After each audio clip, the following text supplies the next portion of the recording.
un podcast de Cooperativa. Este es el podcast de Lo que queda del día, una presentación de cooperativapodcast.cl, otra forma de escuchar. Hola, gracias por escuchar el podcast de Lo que queda del día, que hoy tuvo variados temas de conversación. Te quiero proponer dos. ¿Has escuchado hablar de la ecoansiedad?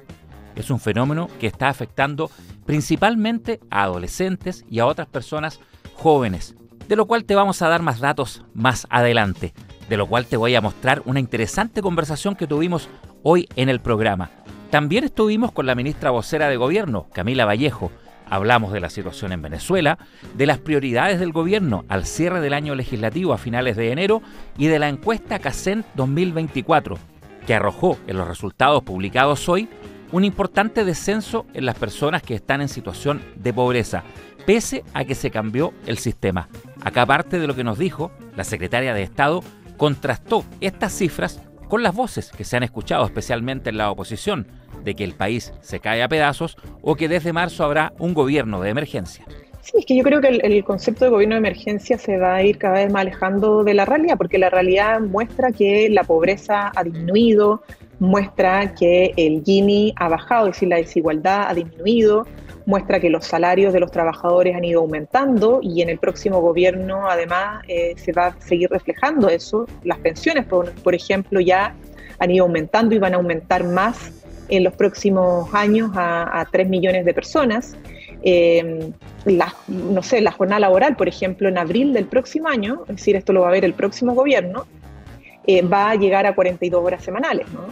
Las inversiones extranjeras, de capital extranjero, se han anotado cifras récord, lo mismo que las exportaciones o la aprobación de proyectos de inversión por parte del SEA, del Servicio de Evaluación Ambiental.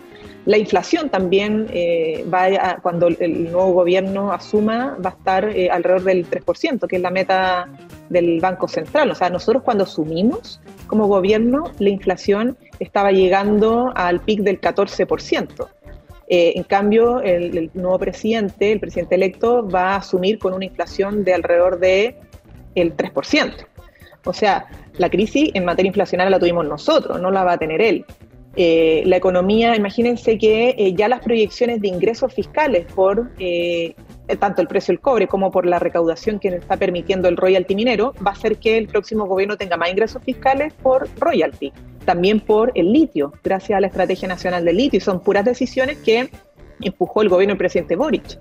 Entonces, va a tener obviamente un país más estabilizado, con mejores condiciones estructurales para el crecimiento y por lo tanto también con mejores condiciones para avanzar en otras políticas sociales. ¿Para qué decir en materia de seguridad? O sea, cuando nosotros asumimos, los líderes del Tren de Aragua ya estaban instalados en Chile y estaban libres de las calles. Hoy día lo estamos encarcelando.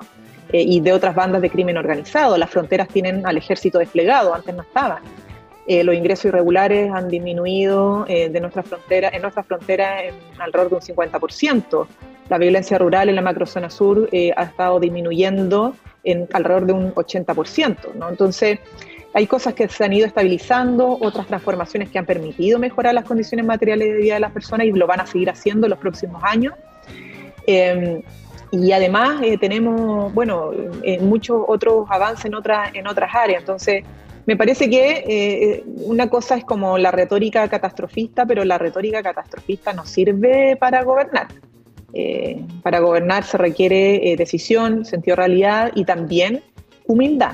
Humildad para poder reconocer en este gobierno y en el liderazgo del presidente Gabriel Boric que hay muchas cosas que le van a permitir al próximo presidente asumir con mejores condiciones que las que nos tocó a nosotros cuando llegamos al gobierno. Y si no se da esa característica, ministra, ¿cuál va a ser el rol, el suyo, el de otros actores de este gobierno a partir del 11 de marzo? Si sigue esta retórica, por ejemplo, y ven la necesidad de ustedes de contrastar datos o salir al cruce de frases como el gobierno anterior. Mira, obviamente siempre con sentido de responsabilidad en el rol que esté, sea de oficialismo o sea oposición. Por cierto que una de las cosas para nosotros muy importantes es que la gente siga viendo implementarse la reducción de la jornada laboral, que las pensiones sigan subiendo producto de la implementación de la reforma, que los salarios de tanto el sector privado como el sector público puedan obviamente ir siempre mejorando, que la salud siga mejorando. Imagínense que nosotros tuvimos que aumentar harto el gasto en salud para poder atender los efectos que tuvo la pandemia en el sistema de salud. O sea, los tiempos de espera habían crecido mucho porque la gente las garantías explícitas de salud, por ejemplo, no se atendían durante la pandemia porque el sistema estaba solo atendiendo los pacientes COVID, o principalmente. Entonces se abultó mucho la espera y tuvimos que invertir una buena cantidad de recursos para sacar a 11 millones de personas de las listas de espera en lo que va de nuestro gobierno y también generar la mayor disminución de los tiempos en los últimos 10 años. Entonces nosotros también esperamos que el gasto social se priorice en las áreas donde a la gente le importa mucho, seguridad obviamente, pero también salud, en ingresos para los pensionados, en mejoras de la calidad de vida y condiciones materiales de los trabajadores y trabajadoras. En fin, o sea, que eso pueda seguir adelante y que obviamente no tenga retroceso. Y por eso siempre vamos a apostar a que Chile se siga construyendo sobre la base de las buenas políticas públicas que otros han hecho, independientemente del color político. Y esperamos que el sentido republicano, en el fondo, que el que uno esperaría, se mantenga. Estamos conversando con la ministra vocera de Gobierno, Camila Vallejo, aquí en Lo que queda del día en Cooperativa. Ministra, otro tema en la agenda, ¿cierto?, es lo que ha ocurrido en Venezuela, también en Estados Unidos y sus efectos en Chile.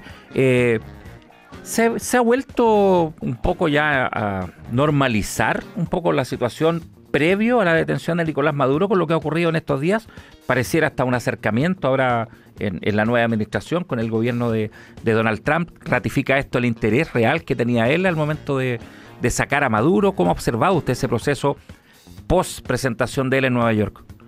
O sea, las últimas declaraciones del Departamento de Estado, del propio presidente de los Estados Unidos respecto al tema Venezuela, confirman que el interés principal tenía que ver con el petróleo. O sea, ya señalaron que el petróleo iba a ir a Estados Unidos, enviaron ya los buques petroleros para extraer el petróleo, señalaron incluso que iban a hacer que Venezuela comercializara exclusivamente con Estados Unidos, y eso viene a reafirmar que lamentablemente el interés de las acciones y de las declaraciones del gobierno de los Estados Unidos sobre la región y también sobre Venezuela no tienen que ver con la democracia o la libertad, sino que tiene que ver con el control de recursos que son estratégicos para los intereses de Estados Unidos y no para los intereses de las naciones, ¿no?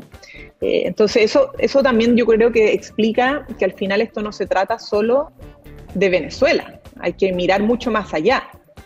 Hay que mirar lo que va a pasar con Groenlandia, hay que mirar lo que pasa con el Canal de Panamá, hay que seguir mirando lo que va a pasar en la relación con Colombia, porque esta nueva, esta doctrina Monroe del siglo XXI que quiere aplicar Estados Unidos, lo que busca justamente es lo que ellos dicen, que América Latina es su hemisferio, que consideran que es su patio trasero, justamente por el rol que quieren como de recuperar en la región a propósito de la situación con China, ¿no? Entonces eso es como parte de la doctrina y yo creo que lo importante para nuestro gobierno no solamente es decirle a la gente que existe el derecho internacional, sino por qué importa el derecho internacional.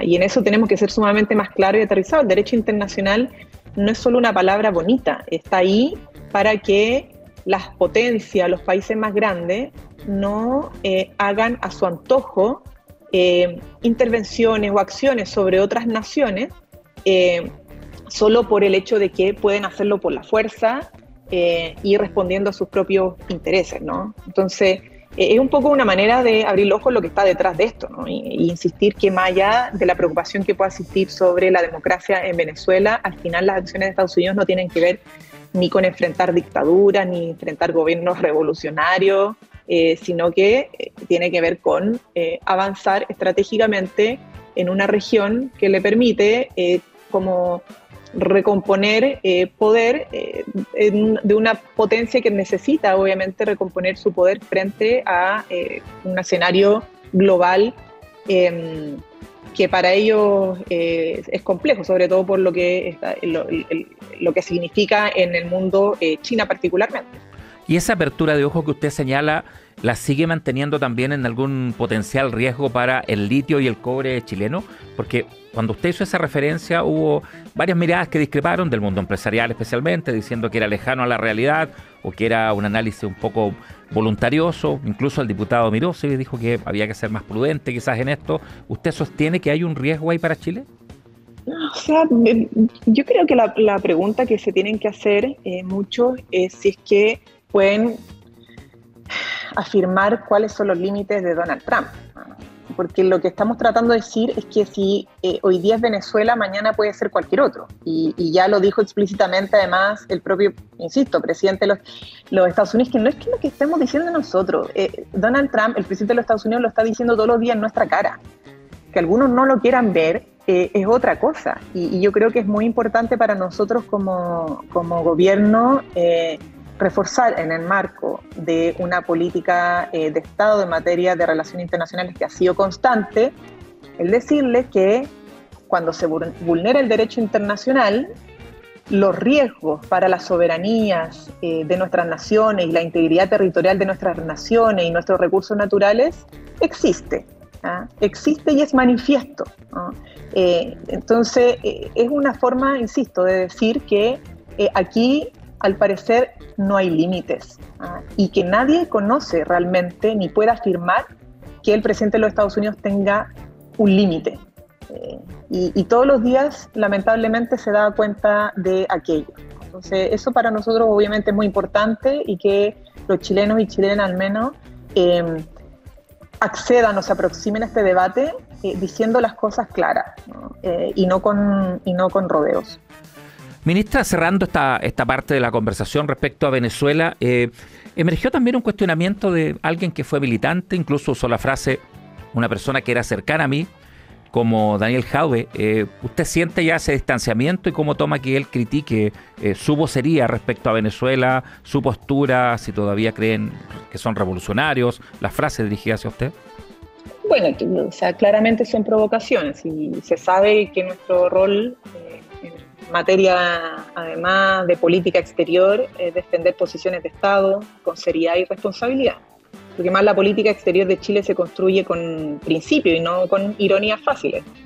Y esa ha sido la manera consistente que hemos tenido de referirnos a estos temas en la vocería. Por eso el presidente de la República, para distintos casos y conflictos internacionales, ha tenido y ha sostenido una misma línea, un mismo principio, porque tanto ser fuertes, duros, tajantes con el respeto a el pueblo palestino, ¿no? Y la condena al genocidio en Gaza, como la también vulneración de la soberanía de Ucrania, o en este caso lo que pasó con Venezuela, mañana puede ser con otro país, ¿no? O sea, aquí no, el referirnos con claridad, firmeza y determinación sobre distintos casos en el mundo, lejanos o cercanos, no tiene que ver con que tengamos afinidad política o no con el gobierno o el régimen al cual hacemos alusión, ¿no? Tiene que ver con sostener principios que son importantes de defender siempre cuando se trata de política exterior, ¿no? Y uno de esos es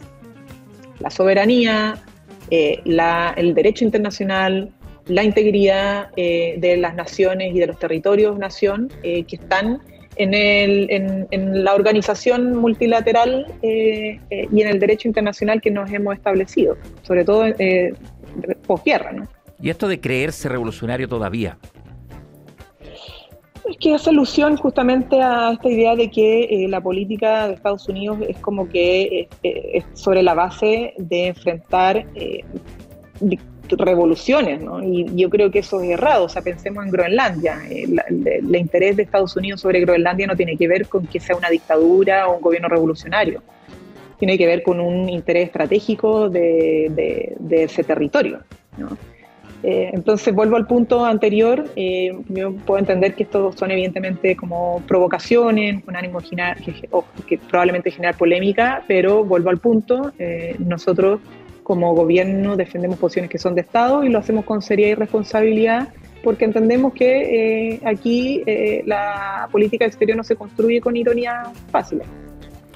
Ministra Camila Vallejo, si alguien le preguntara hoy, a 2 meses ya de dejar el gobierno, nómbreme una lista acotada, sin detalles, pero una lista, ¿usted tiene ya a mano check de avance, de promesas? ¿Cree que va a quedar ahí un legado o como sea el nombre que se le dé del presidente Boric en la historia?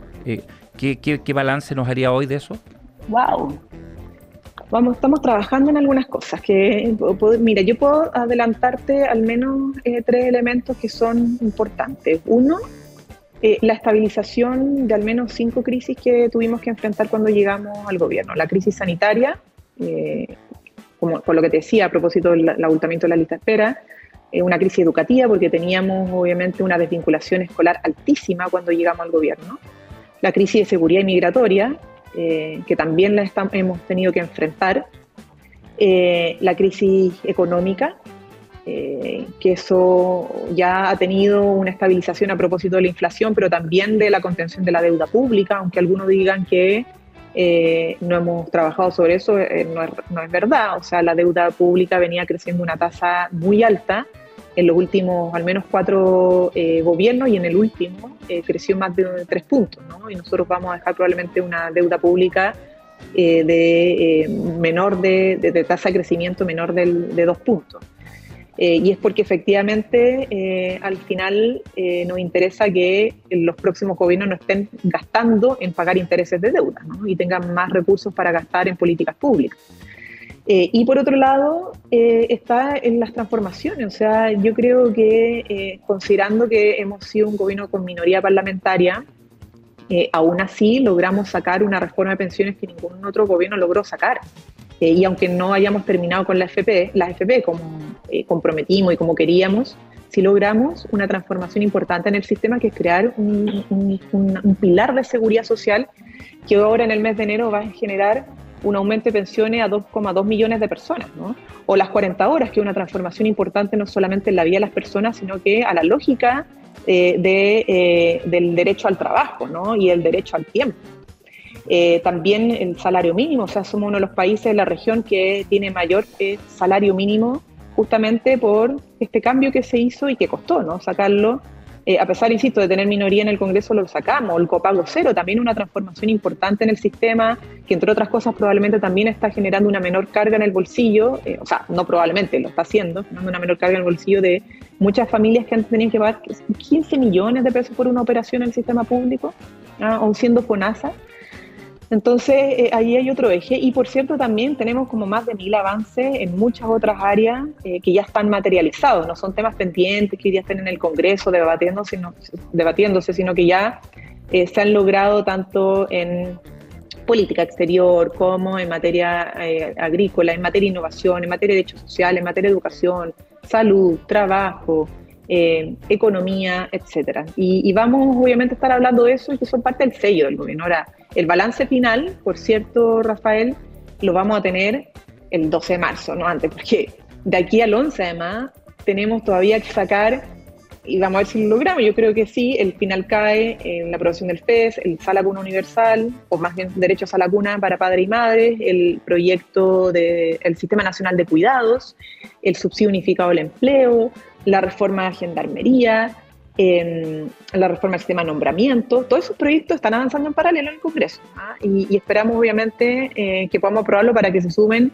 a el balance final del trabajo de estos 4 años de gobierno del presidente Gabriel Boric. Estás escuchando el podcast de Lo que queda del día, una presentación de cooperativapodcast.cl. ¿Te ha tocado conocer casos de ecoansiedad? Especialmente personas jóvenes que se angustian por cómo está hoy el medio ambiente por la crisis climática. Es parte de los contenidos que tendrá Congreso Futuro 2026. Una de sus expositoras será Tamara Hoffman. Ella es psicóloga clínica y candidata a doctora en psicoterapia por la Universidad de Chile y la Pontificia Universidad Católica, donde su tesis aborda precisamente la ecoansiedad en jóvenes chilenos. Esto nos contó sobre este fenómeno. Esto a nivel internacional se venía estudiando hace mucho tiempo atrás ya, sobre todo cuando se manifiesta con Greta Thunberg, No sé si esta medioambientalista joven, Por supuesto, sueca, que es muy conocida. Bueno, una de las investigadoras con las cuales he estado trabajando en Finlandia, ella empezó a trabajar con estos grupos de jóvenes que se veían mayormente afectados por la preocupación por el cambio climático y las distintas crisis ecológicas. Y esto después a nivel internacional se masificó, investigaciones respecto a esto, y los investigadores se dieron cuenta que esto estaba afectando ya de manera disfuncional, afectando la salud mental a un nivel ya cada vez más grave. Y por lo mismo, nosotros a través de un sondeo de juventudes y crisis climática que realizamos con el Instituto Nacional de la Juventud, realizamos una encuesta para poder conocer cómo estaban abordando los jóvenes este malestar, si es que en Chile existía o no existía malestar respecto a este tema en específico. Y observamos que efectivamente habían jóvenes, un porcentaje muy alto, que se veía afectado por estas preocupaciones ambientales como la crisis climática. Entonces, efectivamente estamos viendo como investigadores que es un tema latente, sobre todo en los más jóvenes, no solo a nivel internacional, que es donde ya se ha recopilado mucho más evidencia científica. Ahora, esta ecoansiedad, ¿cómo se diferencia, cómo la podríamos separar de otro tipo de ansiedades, Tamara? Sí, desde la psicología ambiental se entiende la ecoansiedad como adaptativa y en un principio no se establecería como un fenómeno psicopatológico. Esto quiere decir que no estaría dentro de los trastornos de ansiedad propiamente tal, y por lo mismo al diferenciarse de una respuesta patológica, siendo adaptativa, es un concepto más complejo de estudiar, porque tenemos este espectro donde puede llegar a ser disfuncional y puede atraer otras patologías de salud mental, pero en un principio, desde la Asociación Americana de Psicología, la debemos entender como una reacción normativa frente a lo que está ocurriendo y de manera más funcional ayuda hacia la acción climática. Así que los jóvenes quieran participar en activismo ambiental, tengan motivación para tener conductas proambientales, entonces en un principio es positiva.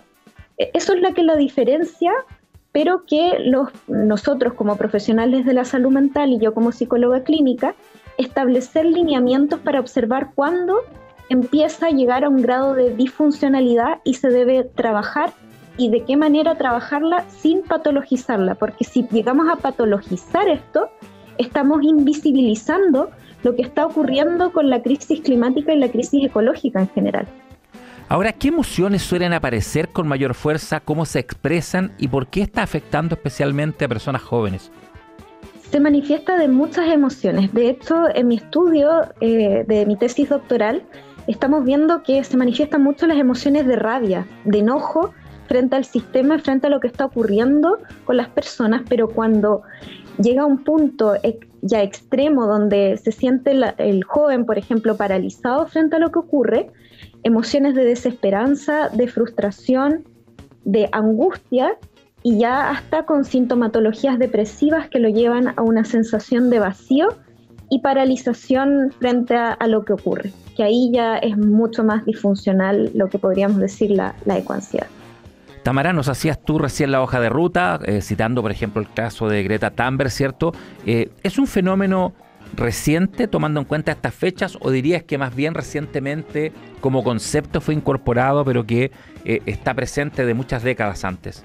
Sí, como tú mencionas, yo pienso que es un concepto que viene de muchas décadas antes, pero que actualmente, o sea, se viene conociendo desde 1990 con una periodista que lo establece en un periódico de Washington Post en Estados Unidos cuando observa el malestar de las personas que vivían cercanas a un lago en la bahía de Shakespeare, y ella al observar este fenómeno lo plantea en el periódico como ecoansiedad.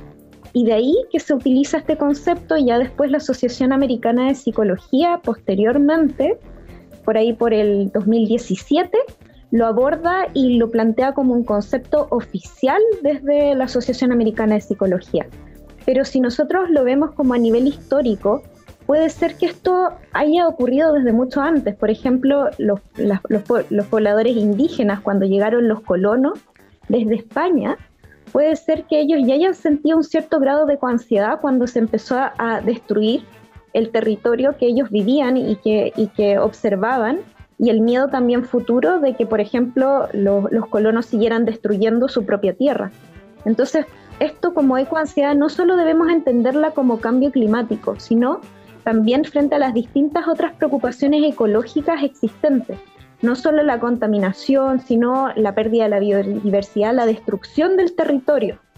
Entonces, al entender esto como a nivel ecológico y como una preocupación hacia el futuro también de lo que pueda llegar a ocurrir, podría ser algo que se pueda observar de distintas formas, a nivel hasta histórico. Por ejemplo, la revolución industrial también podría observarse más en el pasado, entendiendo que la ecoansiedad también se conoce como esta ansiedad ecológica propiamente tal.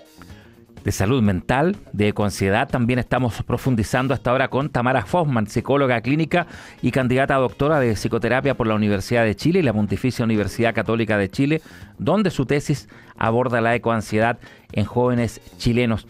Tamara, hay además un contexto, ¿cierto? Un ecosistema hoy con abundante información, con redes sociales, con sobreexposición a la información climática también. ¿Cómo se cruza esto también, sobre todo con personas, como decíamos, a temprana edad?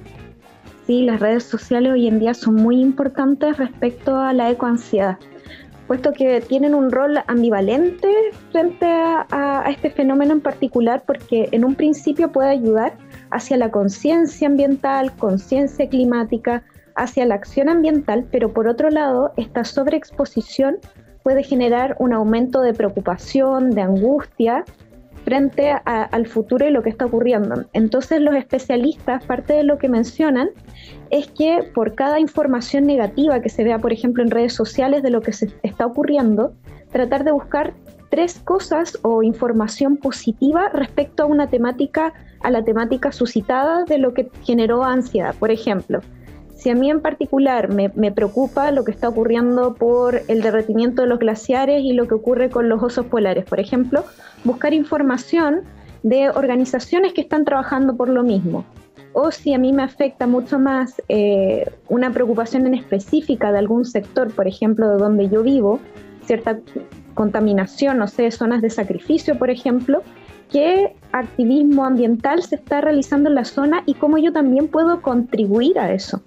Entonces, eso es lo que nosotros como especialistas recomendamos cuando los jóvenes o cualquier persona se ve mayormente afectada por la ecoansiedad. En ese sentido, con esta posibilidad, esta ruta que nos planteas tú, que hace posible, ¿cierto?, transformar la angustia climática en acciones que sean saludables y sostenibles a nivel personal, ¿qué rol juegan también la comunidad, la acción colectiva? Tienen un rol fundamental, puesto que no solo genera un bienestar emocional al participar en estas actividades comunitarias o sociales, porque la persona sentiría que está en este espacio donde se comprende la problemática, se acepta como un problema ya grave, pero a su vez también genera espacios donde se generan cambios sociales. Debemos entender que el problema de las crisis ecológicas en general, desde la contaminación, pérdida de biodiversidad y el cambio climático, puede ir mejorándose de a poco con pequeñas acciones que nosotros como personas podamos hacer, y si es que lo aumentamos en la comunidad, tiene doble beneficio en la salud mental, pero a su vez un beneficio social, comunitario, dentro del espacio en el cual nos encontramos. Tamara Hoffman, finalmente, hay también allí una mirada respecto a algunos riesgos. Por ejemplo, ¿es posible hablar para jóvenes que se agrupen, que vean justamente en sus comunidades o en estas organizaciones que están haciendo algo por el cambio climático, que vean esperanza, que pueda esto ayudarlo también a su salud mental, mientras hay un contexto de crisis ambiental, es decir, que no se pueda caer en el negacionismo, por ejemplo? Sí, es importante mantener una esperanza activa. Como decía Jane Goodall, no hay que tener una esperanza sin acción, puesto que es necesario comprender de que hay formas de cambiar lo que está ocurriendo. Ella plantea 4 razones por las que debemos tener esperanza, y una de ellas es nuestro intelecto como humanos, por ejemplo, que hemos logrado con la tecnología hacer tantos cambios que es posible quizás generar más cambios en el futuro. Segundo, estos jóvenes, este ímpetu, esta fuerza de los mismos jóvenes para generar cambios, utilizar también este cambio de forma de ver, este cambio de paradigma existente desde los mismos jóvenes, también la resiliencia y el espíritu humano, que tiene una forma increíble de, frente a la adversidad o el último momento, de generar un cambio, y a su vez también esta capacidad de la naturaleza también de renovarse, como por ejemplo tenemos los casos de Chernobyl, por ejemplo, que pese a la situación compleja que ahí se encontraba, la crisis ecológica compleja, la naturaleza volvió a surgir. Entonces, al tener estos 4 elementos, razones lógicas para poder seguir teniendo esperanza, nos mantiene con esta actitud, esta actitud activa hacia la acción climática, hacia una esperanza activa, sin caer en el negacionismo climático.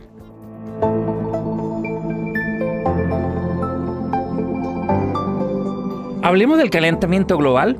¿Sabías que hay varias regiones del mundo que vivieron un año récord de calor extremo durante el año 2025? Es que fue el año más cálido jamás observado en varias regiones del mundo, como Asia Central, el norte de Europa, el segundo más cálido en España, luego del 2022, y el segundo en México después de 2024, es decir, luego de récords que se habían batido no hace mucho tiempo, según los cálculos realizados por FranPress basados en datos del programa europeo Copernicus. A escala mundial, el 2025 debería situarse como el tercer año más cálido jamás registrado, tras 2024 y 2023, según los datos provisionales que Copernicus confirmará además en su balance anual durante este mes. Sin embargo, esta media, que incluye tierra, océanos, oculta récords también en determinadas regiones. La falta de datos climáticos detallados en muchos países con menos recursos dificulta además una visión completa del clima mundial. Para cubrir ese vacío, FranPress elaboró su propio análisis a partir de miles de millones de datos de Copernicus procedentes de modelos climáticos, una veintena de satélites de distintos países y estaciones meteorológicas en tierra, mar y aire. Los datos cubren todo el planeta, hora a hora, desde 1970. Este análisis detallado revela que en 2025 se batieron 120 récords mensuales de temperatura en más de 70 países. Por ejemplo, todos los países de Asia Central están cerca de batir o igualar su récord anual de temperatura. Este país montañoso, como Tayikistán, que no tiene salida al mar tampoco, donde solo el 41% de la población tiene acceso al agua, soportó las temperaturas más anómalas del mundo, más de 3 grados por encima de sus promedios estacionales en las décadas anteriores. Otros récords que se citan es, por ejemplo, lo que ocurrió en Nigeria, uno de los 4 más cálidos en los países de Asia. Fue el año más cálido jamás registrado en ese país. Los episodios de calor extremo se han vuelto casi 10 veces más probables de 2015 a la fecha, advierten científicos que trabajaron en este informe y que lo publicaron de manera anual para reforzar las proyecciones durante 2026. Una decena de países europeos también podrían batir su récord anual de temperatura, en particular debido a un verano que fue muy atípico. Por ejemplo, el caso de Suiza o de varios países de los Balcanes, donde las temperaturas estivales superaron en 2 e incluso 3 grados la media estacional. España, Portugal y el Reino Unido también registraron el peor verano de sus series históricas de medición. En los 2 primeros, el calor provocó incendios gigantescos, mientras que en el Reino Unido se sufrió la escasez de agua debido a la primavera más seca desde hace un siglo. Aquí termina el podcast de Lo que queda del día. Lo escuchas en vivo de lunes a viernes desde las 4 de la tarde en Radio Cooperativa y todos los días en cooperativapodcast.cl.